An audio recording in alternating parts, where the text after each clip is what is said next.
A great hunger in the world for a new way of life. Mahatria divined the path infinitism. It is a path that inspires breakthroughs in anyone who ardently desires abundance in any sphere of human endeavor, spiritual, emotional and material, by transforming the human spirit to have faith in its humongous, infinite potential. Mahatria's unique method of blending spiritual seeking with materialistic ambition is changing the way spirituality is experienced by appealing to both the mind and heart, explaining the science behind all the mysterious and paradoxes of life, and delivering experiences that strike an emotional chord. He inspires breakthroughs regardless of age, social strata, or geographic boundaries, with celebration, responsibility, happiness, and acceptance being some of the intrinsic values of his teachings. Youngsters are embracing the science of spirituality and awakening to the infinite possibilities that lie ahead of them. It is Mahatria's dream to unite a world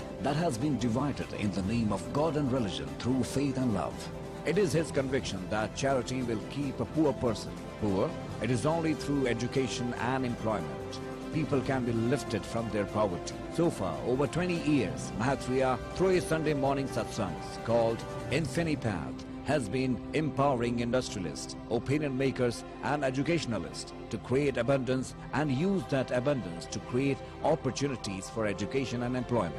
Over 1.4 million seekers from over 170 countries have cherished watching the webcast of Inspirational. Mahatria's conviction and energy on stage has also had a profound impact on hundreds of thousands of lives through the numerous public programs conducted by Infinitism within India and abroad. Infinite Thoughts, the monthly growth magazine published by Infinitism, enjoys readership in over 35 countries, and all the 3 books authored by Mahatria have been bestsellers. His ability to expound in the simplest mode the most complicated aspects of life, and his eloquence and fineness to spontaneously answer questions from any sphere of life at any forum renders Mahatria inimitable. Endowed with a deep connectivity to existence and enormous spiritual strength, he guides people to discover and deepen their faith. He has brought meditation to the common man, and in his presence thousands have experienced the depth of silence. Words do not describe everything, and words cannot describe everyone. It has to be experienced. Ladies and gentlemen, let us experience the divine presence of Mahatria. Happy evening. The moment we use the word spirituality, somehow we all become very serious. I don't know, I've never understood. The moment you use the word spirituality, people stop smiling, they become serious. And let's break that first. So I would love to hear in reciprocation from all of you that you heard me. I want to check the mic. Happy evening. Okay, in the front the mic is working. It's not working in the rear. I know you had a long day. I know you have placed me as a sandwich between a long day and the dinner you're looking forward to. But there is a difference. My talk is not about the collective consciousness. My talk is about the individual consciousness. It's not about what we can do as humanity or as chartered accountants or as people from UAE, Dubai, as financial professionals. It's about the individual in you. Between now and 9:30,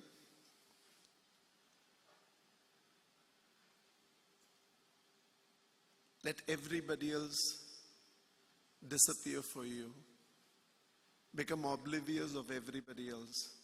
It's just you and me, whether here in the front row or in the last. It's just you and me.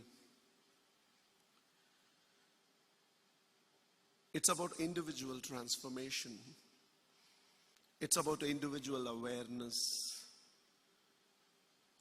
It's about the manifestation of individual potential towards the larger possibilities. In the realm of spirituality, there is no we.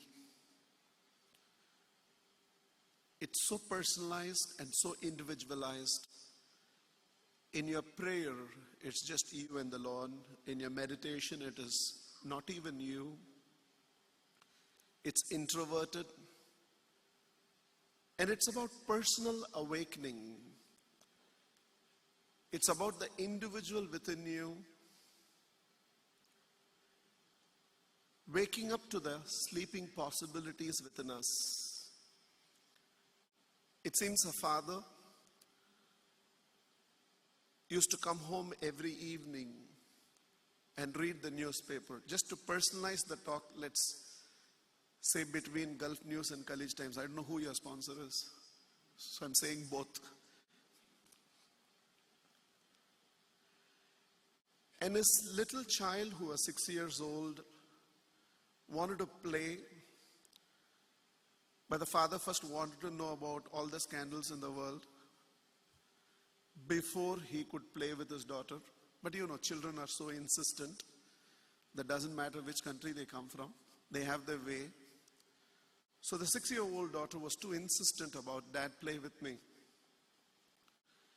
Just then the father saw there was an advertisement of an international courier, a full-page advertisement where they had printed the entire world map showing where all they can deliver the goods. A moment of situational brilliance. The father immediately tore that one sheet of paper, tore it into multiple pieces, scattered it all over the floor, and told his daughter, "Hey little one, this is your jigsaw puzzle. Now assemble the world map, and once you get the world map right, I will play with you." And he continued to read the newspaper. In less than 10 minutes, the child had the world map in place. The father looked at it and he was in a state of shock because he knew his own IQ levels. He felt his daughter was a genetical skip. And looking at that stunned expression on Dad's face, it seemed the daughter said, "Dad, I know why you're looking so shocked. But Dad, I should tell you a truth. As you were tearing the paper, I saw there was a face of a man on the other side of the paper. I don't know where UAE should be, where India should be, where Canada should be, where Bahrain should be, where New Zealand should be, where Canada should be.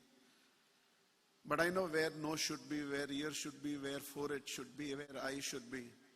And it seemed the child said, "Dad, I got the man right, the world became right."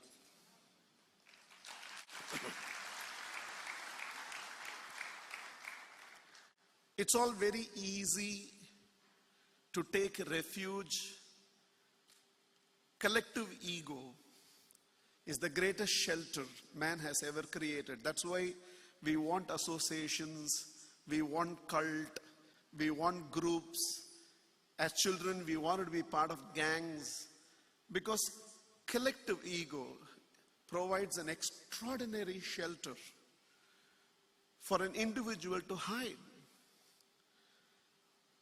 But in the journey of our growth, extroverted, which is materialism, and introverted, which is spiritual,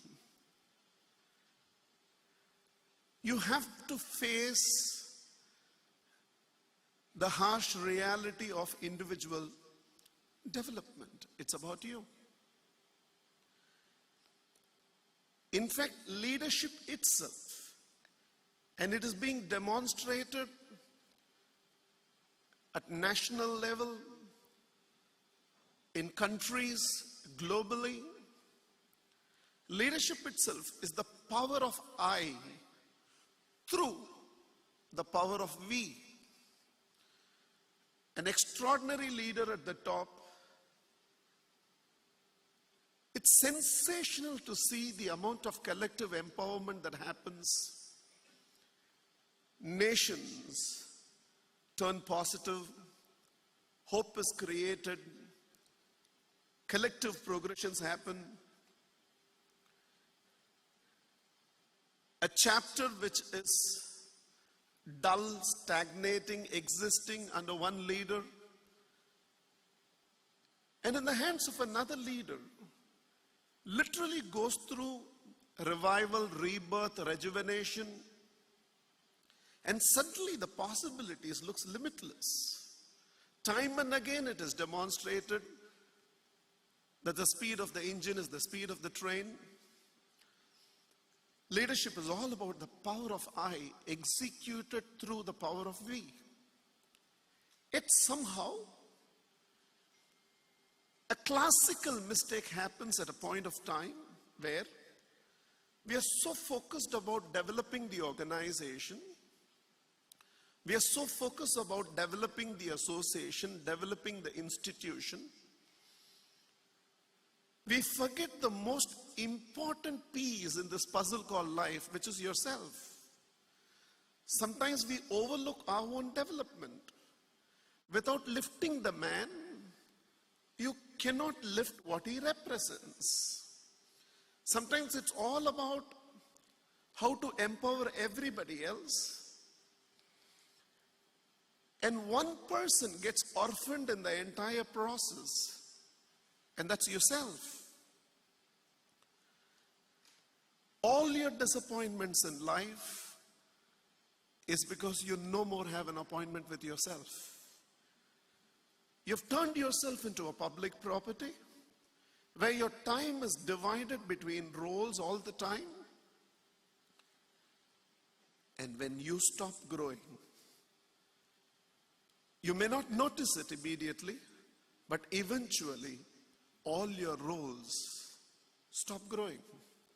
When you stop growing, whatever is under your leadership umbrella also stops growing. So it's very, very important that no matter, these are all labels, president, chairman, chartered accountancy, prime minister, these are all labels. And beyond all these labels, there is this reality called I, the individual, relentlessly committing yourself in the process of lifting yourself. There's a Vedic expression which says, lift yourself so that you can lift others. Because if you get stuck in the fifth rung of a ladder, and because you're struck in the fifth rung of the ladder, everybody else gets struck in the fourth and the third and the second rung of the ladder. And if you keep progressing, lift yourself so that you can lift others, everybody else gets lifted in the progress. I'm not saying you're not aware. I'm just creating the context for what I'm going to speak. It's about the individual in you. It may not be relevant to the topic of integration of materialism and spirituality, but this is one thing that I always refer to. In the famous mythology, once Krishna asked Duryodhana, for those of you who are not aware about Hindu mythology, two characters. X asked, why? Because what he asked and what was the answer is more important than the name of the two characters. Krishna asked Duryodhana, why are you like this? And Duryodhana spontaneously replies saying, Krishna, I know what is right. I'm not able to indulge in it. I know what is wrong, but I'm not able to avoid it. I don't need a teacher to come and tell me what is right and wrong. I already know it. My challenge is, in spite of the fact I know what is right, I'm not able to indulge in it. Who in this elite audience? I'm simply feeding your ego, calling you elite, so that I can have your attention. In fact, one of the principles of spirituality is do not feed the ego of a seeker. They become less teachable. If possible, demolish the ego of a seeker so that they become more absorbent of whatever is happening. But just calling for your attention. Who in this elite audience do not know? If you do not take care of your health, your body does not know to take care of itself. Everybody knows. And your awareness that you have to take care of your health has made Nike rich, Adidas rich, every fitness studio rich. Yoga has turned into an industry. And we have an exclusive wardrobe for that. And every fitness studio in the world, trans culture, trans geography knows you'll take an annual membership and will not turn up for more than 13 days. Everybody knows that. In fact, the yoga teacher who teaches you has to do as much yoga as you have to do to teach you yoga, because in his absence you won't practice a single day. Everybody knows this. Otherwise, we will not be diabetic from 35, and we will not be suffering from BP from 40, and we will not be cardiac patients from the time we are 45. And the age is coming down. Everybody knows this. If your body had a voice, it will plead you, it will beg you, and it will tell you, you can give up all your health to amass all your wealth, but all your wealth will not return back that health. From knee pain to lower hip pain. There is a bank in India, ICICI Bank, and the ad says, Mahuna, I'm there. And many of our bodies keeps reminding us through the day, I'm there. Through a pain here, through a pain there. And yet, what do we do about it? Sleep off another day. In fact, you will set the wake-up call this night to wake up tomorrow morning, and tomorrow morning when the mobile rings at the time you have asked it to ring, you get irritated as if on its own intelligence it's ringing. And technology has evolved so much, now we have snooze option. You can tell it 10 minutes later, beg me again, I'm sleeping. 10 minutes later, then it's late to go to office, and goes on. Who here does not know? You don't need a speech. If your body has a voice, it will tell you, hey master, if you take care of me for 1 hour a day, I will take care of you for 23 hours. Let me speak chartered accountant's language. Give me 1 rupee, I will return 23 rupees. Will you take it or not? And your body is telling you every day, take care of me for 1 hour a day, and I will take care of you for 23 hours a day. And we ignore it. We don't need a speech for that. It's nice. Nice to call speakers, nice to listen to discourses, nice to read books. Our challenge is not we do not know. Our challenge is we do not do. In fact, all of us know more than required already. In fact, there is not a single sentence I'm going to speak before 9:30 that you do not know. In fact, at every stage, every sentence I speak, you are going to sit there and feel, this I know. In fact, morning in my speech, I said this to the audience. Okay, I know this. In fact, some of you in the notebook, you already have one story now. I got the man right, I got the word. Next 15 programs, wherever you go, the story will be told. We know it. Our challenge is not we do not know, we do not do. A percentage of Duryodhana exists in all of us, just in the life that we live. And this is this constant endeavor, this awareness with which I keep monitoring, are the lower emotions in me dominating me, and the higher emotions in me are mere punctuations in my life, or the higher emotions in me are manifesting all the time, and the lower emotions in me once in a way are mere punctuations, which is the story of my life. And the only person who can help you to evolve to live a life of purity in feelings is yourself. No help is available. It's a project where you have to help yourself through the power of your awareness. Every time you get angry, you have to ask yourself, what did I achieve through this anger? except losing my peace of mind and disturbing everybody else's peace of mind, what did I achieve through this? By getting frustrated and disappointment, except trading my peace in this moment, what did I achieve? And these are lower ways to empower results in life. And the more and more I keep watching myself, when life becomes an expression of gratitude, when life becomes an expression of faith, when there is that surrender, inshallah, God willing, thy will be done. In the Vedas they call it prashada buddhi. Seeing yourself in a state of surrender as an instrument of a higher force. And living this entire life, you can see this metamorphosis happening within you of transforming yourself from the lower emotions to the higher emotions. Somewhere expanding the boundaries of your life beyond me, mine, myself. Seeing what else can I do to the society as a whole, to humanity as a whole.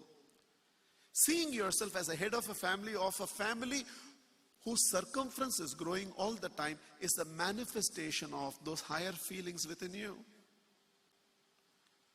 And the deepest and the highest. Only in spirituality you can use these two paradoxical terms together. Deepest and highest. The spiritual personality within you. Why were you asked to pray 5 times a day? Why did Christ say, be still and know I am your God? Why in the midst of a battlefield, Krishna told Arjuna the power of silence? Why when he saw problems in the world outside, Siddhartha introverted himself into silence, believing in his silence he will discover the solutions to the problems of the world? We are talking about carbon emission, we are talking about ozone depletion, we are talking about global warming. Are we cognizant of this fact that one of the issues is there's too much thought noise in the world? The cosmos is full of ripples of thought noise. Like a sensory overload that happens at the physiological environment. There is too much of noise load in the cosmos. Some of the greatest contributions all of you can make towards cosmic peace. Om Shanti, Shanti, Shanti. One of the greatest contribution you can make to that cosmic peace is to practice non-doing for a few minutes every day. Withdraw yourself from the sensory contact of the world outside. No, I have not been initiated in meditation. I don't know meditation. It's okay. That's why I'm not even using the word meditation. I'm using the word non-doing. For a few minutes a day, don't do anything. Just withdraw yourself. Nothing will happen initially. It's okay. Continue to practice. You'll feel restless initially. It's okay. Continue to practice. If we switch off the AC right now, immediately this banquet hall will not turn warm. It will take some time because the momentum of the AC is still on. Similarly, suddenly one day you cannot withdraw yourself into non-doing and expect everything to settle down. When you throw a stone into a still lake, it will create a lot of ripples, but eventually the ripples will settle down. Blaise Pascal, the famous scientist, so beautifully said, all the wars in the world are fought because man is not at peace with himself. And man is not going to find peace with himself unless he is able to sit in the corner of a room and practice quietude for a few minutes a day. The power of your doing that you can derive from the power of your non-doing, you have to practice it to believe. Give this experiment to become an experience 21 days. Starting now, forget 21 days. Starting now to May 31st, including tomorrow when the convention is still on, just take 10 minutes. Close your eyes and just stay in a state of withdrawal. Let nothing happen. Tell me what manifests in you as every day progresses. The first of all spiritual experience. Why did every religion somehow, either as a spoken message or unspoken message, just now I was sitting with him and he said that I'm an ardent devotee of Tirupati. Just to connect you to that experience. So you travel all the way, then you stand in the queue 1 hour, 2 hours, 3 hours, 4 hours, and finally you're in front of the altar, and you went all the way there to experience that altar. And what is the first thing that you do when you go in front of the altar? You close your eyes. Why? You went all the way there to experience the altar. Why did you close your eyes? Somehow innately in your DNA you know spiritual experiences are going to happen to you in the introverted state and never in the extroverted state. Our entire life is right now lived manifesting through all the 5 senses, and there is not a moment of withdrawal within us. Even for a few minutes when you're not able to sleep or suffer from insomnia in the night, the first thing that happens to you is you get so restless and get into some sort of a sensory indulgence. Can you for a few minutes every day withdraw yourself from your sensory contact of the world outside and just try it for the next 11 days, 12 days to May 31st, and you will see a difference. When a human being is growing physically, mentally, intellectually, emotionally, spiritually, in the being domain, that is when you're growing as a composite whole. And the manifestation of that is the material reality. In the topic materialism and spirituality, the most important word is not materialism or spirituality, and the question is not materialism or spirituality. Life is not about this or that. Life is about this and that.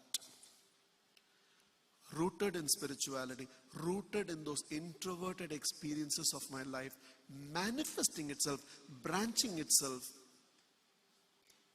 in the materialistic abundance that I create in the world outside. I'm probably one of those few people who go around the world and scream, every good human being has the moral responsibility to be rich. Financial surplus in the hands of a good human being will build a better world. Financial surplus in the hands of a bad human being will destroy the existing world.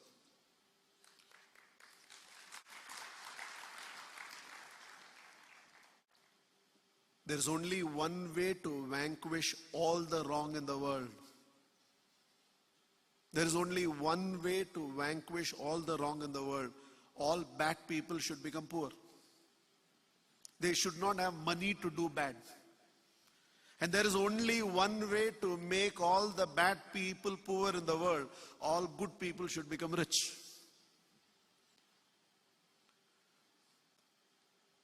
And I'm not saying that as a choice. I'm saying every good human being has the moral responsibility to be rich, so that through that financial surplus, a better world can be built. And what is going to define a good human being? A spiritually anchored human being who understands with a lot of gratitude that this beautiful equipment of mine has been His gift to me. This life as a human being is His gift unto me, and I will use this to make this world in my own way better. I lift myself and channelize this in lifting the world around. A mother and a child. Since we have finished father and a child, we'll go with mother and child now. A mother and her son went to a bakery shop, and it seems the shopkeeper told the daughter, Take as much chocolates as you want with both your hands.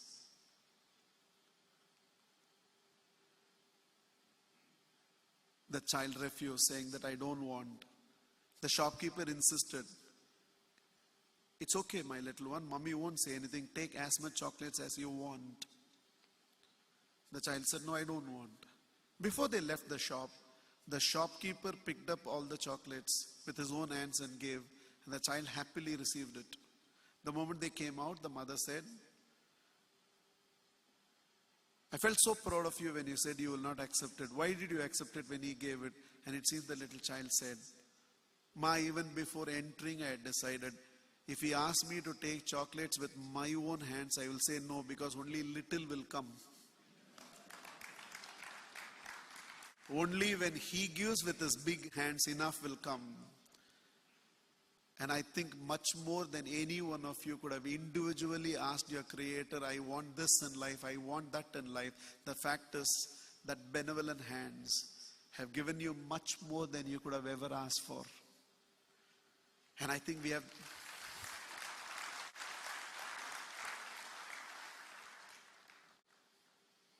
In fact, none of us have a right to ever ask, why me God for all our troubles. If there is anything you all have only the right to repeatedly ask, why me God for all your blessings. It's a privileged life. And this privileged life must be utilized and channelized for a larger cause. Living a life where we only take care of our own family of 4 or 5 people is not human life at all. Animals take care of a family. A cow in India works enough to take care of a family of 5 people. A horse works enough to take care of a family of 5 people. Any one of us living a life where it is all about me, mine, myself and my family, it's a sub-animalistic existence. You're not created as a human being for this reason. If you can make your life count, if she can make her life count, if each one of us sitting here can make our life count, if every day we can use ourselves and be useful to the world around, rooted in spirituality and growing materialistically, we will not have to die to go to heaven. In fact, we will live such a life that finally when you die and go to God, God will ask you, how was heaven?